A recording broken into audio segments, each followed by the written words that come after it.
As I said, let's take I'm going to take log basically to the base 2. So that's what I'm going to do. X to the power, this entire thing. I'm not writing this expression.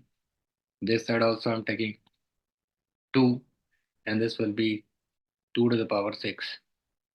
So what will happen is whatever this power comes this side, this will become log x to the base 2 whole square minus 6 log x to the base 2 plus 1.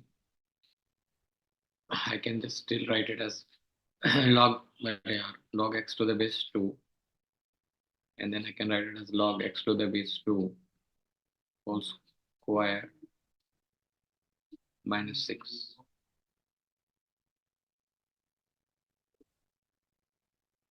Plus log x to the base 2 minus 6 equals to 0. So I can take log x to the base 2 whole square common. This will become log x to the base 2 minus 6.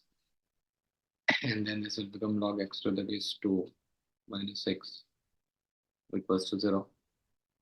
So I can take common. So this will become log x to the base 2 minus 6. And this will be log x to the base 2 whole square plus 6 equals to 0. So this is positive and this cannot be 0. So this is the only thing which can be there. Minus 6 equals to 0.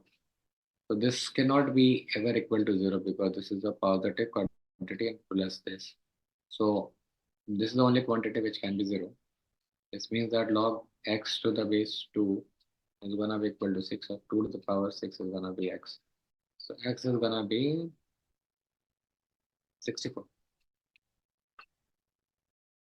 X to the power something. Power, 2 to the power 6. So this is becoming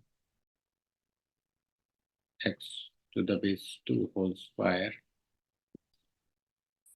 to the base 2. That is equal to 6 log 2 to the base x.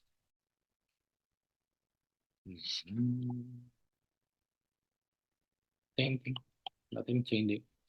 Log x to the base 2 whole square minus 6 log x to the base 2 plus 1 is equal to 6 to log x to the base 2 multiply.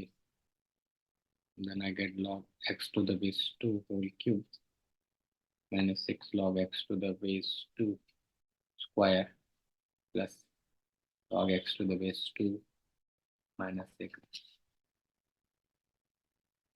log x to the base 2 whole square log x to the base 2 minus 6 plus 1 log x to the base 2 minus 6 equals to 0. So log x to the base 2 square plus 1 and log x to the base 2 minus 6. Every time I'm getting 2 to the power. So